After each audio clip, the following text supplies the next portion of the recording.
ఎప్పుడు ఓకే. కూడా మీరు ఇప్పుడు ఉన్న జనాభాలో ఎవరైతే మనకి జ్యోతిష్యులు ఉన్నారో, అవును. నేనే ఓపెన్ స్టేట్మెంట్ 99 అవును. మంది నకిలీలే నకిలీ అని అని జెప్ చెప్తున్నా నేను. అవును. 1% ఉన్నారు. అవును. ఇన్ని కోట్ల మంది 1% ఎప్పుడు రీచ్ ఇప్పుడు అవ్వాలి? మీరు నకిలీ కాదని ఎలాగ అనుకోవాలి మేడం? అంటే మీరు గూడా నకిలీ అని అవును. నాకు అనిపించిందనుకో. అవును. ఎలా తెలుసుకోవాలి మీరు నకిలీ కాదని? ప్రశ్నించండి నన్ను గూడా. ఓహ్! ఓకే.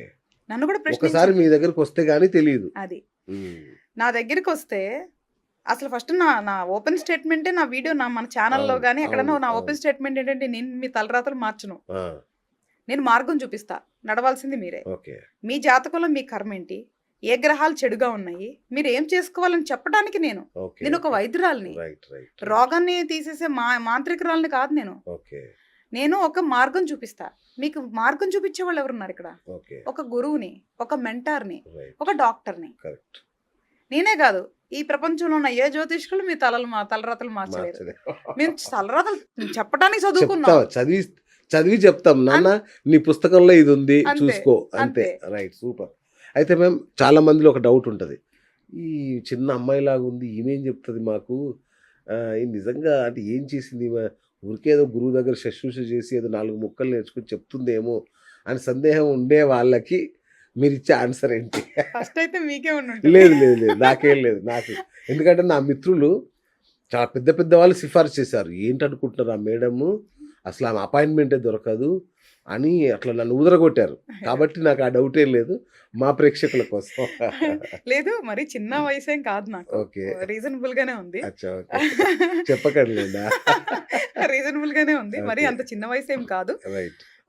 మేబీ కొంచెం తొందరగానే స్టార్ట్ చేసుండొచ్చు ఈ ప్రయాణం. అచ్చా! ఎందుకంటే నేను మొత్తం వయసు అయిపోయిన తర్వాత అవును. కదలకుండా కూర్చున్నప్పుడు ఎక్కువ నేను సేవ చేయలేను కాబట్టి కరెక్ట్. నా శరీరంలో ఓపిక ఉన్నప్పుడే మొదలు పెడదాం సేవ చేయటం అనేది వండర్‌ఫుల్. నా ఆ! ధ్యేయం. అండ్ ఇంకొకటి జ్ఞానానికి వయసుకి సంబంధం లేదు. ఓకే. అంటే అంటే మీరు అభ్యసించిన ఆ! విద్యలేంటి? అదే చెప్తున్నా. యాహ్! నేను చిన్నప్పటి నుంచే ఈ జ్యోతిష్యం మీద అన్వేషణ అనేది చిన్నప్పటి నుంచి ఉంది. ఊర్లో ఓహ్! ఉన్నప్పుడు ఊహ తెలిసినప్పటి నుంచే. అబ్బా! ఆ! కో మన కోయ అంటే మీ జ్యోతిష్కులు కుటుంబంలో ఉందా ఏమన్నా? అస్సలు లేదండి. లేదు. అసలు నా కుటుంబంలో ఏదంటారు కదా! రాంగ్ అదే. పడతారంటారు కదా! ఆ! ఆ! అలాగనమాట. అసలు అచ్చా! నేను కంప్లీట్‌గా డిఫరెంట్ అనమాట. ఓకే. ఏదో అంటే రుణానుబంధం ప్రకారం అదేలెండి. పడుతుంది ఆ! తప్ప చిన్నప్పుడే కోయ సిద్ధాంతులు వాళ్ళుంటారు కదా! కోయలు అవును. అవును. చెప్పేవాళ్ళు, అవును. కోయదొరలు. సోది చెప్పేవాళ్ళు, అవును. ఒంటి మీదకొచ్చి చెప్పేవాళ్ళు, అవును. చిలక జ్యోతిష్యులు, చెయ్యి చూసి పామిస్ట్రీ చెప్పేవాళ్ళు, అవును. ఇంకా మొఖం చూసి చెప్పేవాళ్ళు, అవును. మాయగాళ్ళు, మంత్రగాళ్ళు ఇట్లాంటోళ్ళందరిని చూస్తున్నప్పుడల్లా ఆ! నాకు ఎప్పుడు క్యూరియాసిటీ ఉండదు నాకు. ఓకే. ఏ విషయంలో నాకు క్యూరియాసిటీ ఉండదు. కానీ అచ్చా! దీంట్లో చిన్నప్పటి నుంచి మొదలైంది. ఓకే. అసలేంటి వీళ్ళెలా చెప్తున్నారు? ఎందుకు చెప్తున్నారు? ఇన్ని రకాలు ఎందుకున్నాయి? ఇన్ని రకాలుగా ఎందుకు చెప్తున్నారు? పోనీ వేదిక్ యాస్ట్రాలజీ జ్యోతిష్యం అంటున్నారు కదా! హ్మ్. ఏది date of birth, time of birth తీసుకొని. అవును. దీన్ని ఇన్ని రకాలుగా ఎందుకు చెప్తున్నారు? ఓకే. ఒక్కొక్కళ్ళ దగ్గరికెళ్తే ఒక్కొక్కలాగా చెప్తున్నారు. అవును. ఇప్పుడు మనం చదువుకున్నాం. ఇప్పుడు న్యూటన్ లా అని మీరు అడగండి ప్రపంచంలో ఎవరైనా ఒకటే ఒకటే చెప్తారు. చెప్తారు. మరి అవును. జ్యోతిష్యం ఎందుకు ఇలా చెప్తున్నారు? కరెక్ట్. అనే ఇంట్రెస్ట్ నుంచి అసలు ఇదేంటో చదివితే పోలా అని అనుకున్నాను ఫస్టు. ఓకే. అనుకుని పుస్తకాలు తీసుకున్నా. మామూలు పుస్తకాలు ఆ! తీసుకున్నా. తీసుకొని చదివితే అసలు మనకెక్కల. ఆ గణాంకాలేందో, ఆ గణితాలేందో, ఈ సైన్స్ ఏందో, ఇవేందో నాకర్థం గాల. హ్మ్. ఫస్ట్ రాసినోళ్ళకి దండం పెట్టుకొని పక్కన పెట్టేశా. ఆ! మనకర్థమయ్యేది కాదులే అని వదిలేసిన. దాని తర్వాత నాకు కొన్ని సార్లు కలలొచ్చేవి. మా ఫ్రెండ్స్‌కి చెప్తే హెల్యూసినేషన్ స్టేజ్ 1, 2, 3 అని మా వాళ్ళు ముందుంటారు. అంతే నాకెంత గదా! అవును. జ్ఞానం ఉన్నా ఈరోజు వాళ్ళెప్పుడు కూడా హాస్యాస్పదంగానే అంతే గదా! ఉంటారు. అవును. అని చెప్తుంటే but one day I sensed it. ఇది ఇది కల కాదు ఓకే. అనే అంత సెన్స్ అంటే నాకు అంత సెన్స్ తెలిసిందనమాట. ఓహోహో! అంటే ఒక మనిషి చెవి దగ్గరికొచ్చి చెప్తుంటే రియల్ లైఫ్‌లో ఎట్లా ఉంటదో అంత సెన్స్ తెలిసింది. అబ్బా! భయమనిపిచ్చేది. సో, ఎవరికైనా చెప్తే ఇదే అంతే హెల్యూసినేషన్ గదా! నేనైనా అంతే అంటానులే. నన్నడిగితే కర్ణపిశాచి అని అనుకునేవాడిని. నాకసలు కలలు రావు. ఆ! వచ్చినా నాకు గుర్తుండవు. ఓకే. సో, కాబట్టి నేను నాకొచ్చే ఆటిలో అంత తేలిగ్గా తీసి పడేయననమాట. ఓకే. అవి ఇట్లా అలా వస్తుంటే సరే అని మళ్ళీ తీసా ఆ పుస్తకాల్ని. మళ్ళీ అర్థం కాల. మళ్ళీ పక్కన పడేసి మీకొక నమస్కారం. ప్లీజ్ నన్నొదిలేయండి. నేనొక యావరేజ్ స్టూడెంట్‌ని, బ్యాక్ బెంచర్‌ని. ఆహా! మనకొద్దు ఇవన్నీ. ఏదో చదువుకుంటూ ఇట్లా వచ్చినానని జెప్పేసేసి వదిలేసినా కూడా వదిలిపెట్టలా. They used to haunt me every night ఇంగ. ఆ! ఆ! బట్ ఒక్కసారి ఎప్పుడైతే నాకు కలిగిన ఒక అద్భుతం ఏదైతే 2 గ్రహాలు, ఆ 2 గ్రహాలు పేర్లతో సహా నాకు సెన్సేషన్ అయిందో, హ్మ్. Then I'm serious.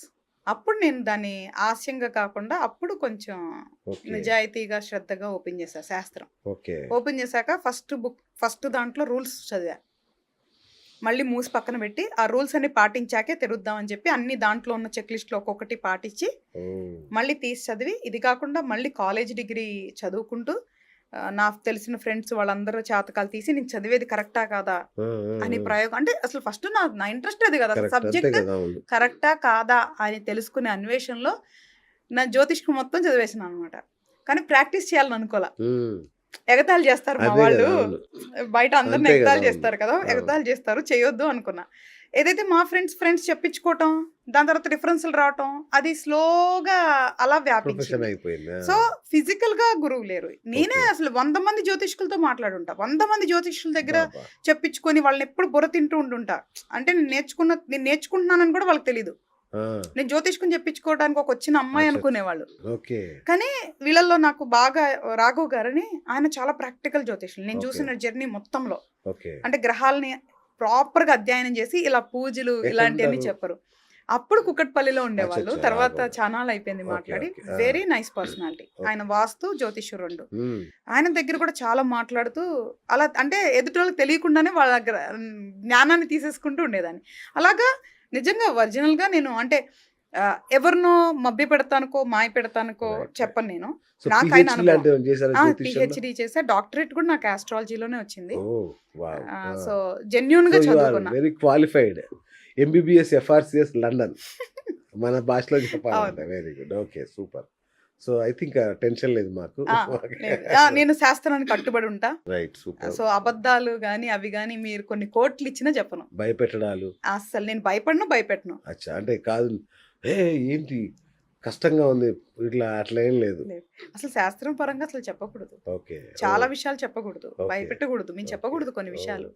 ఇప్పుడు బయట చాలా చెప్పే ఆ రోగాలు కానీ చావులు కానీ ఇవన్నీ కూడా అసలు చెప్పకూడదు. జాగ్రత్తలు చెప్తాము.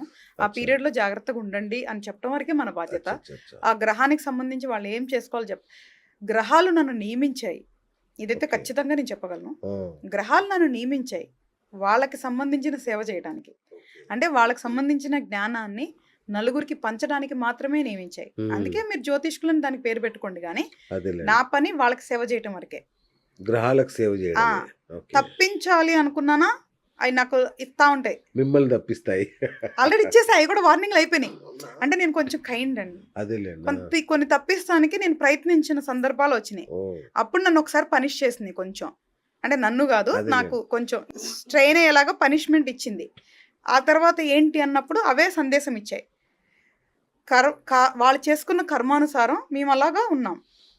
వాళ్ళకి జ్ఞానం ఇవ్వు, మార్గం చూపించు, కానీ తప్పించాలని ప్రయత్నించ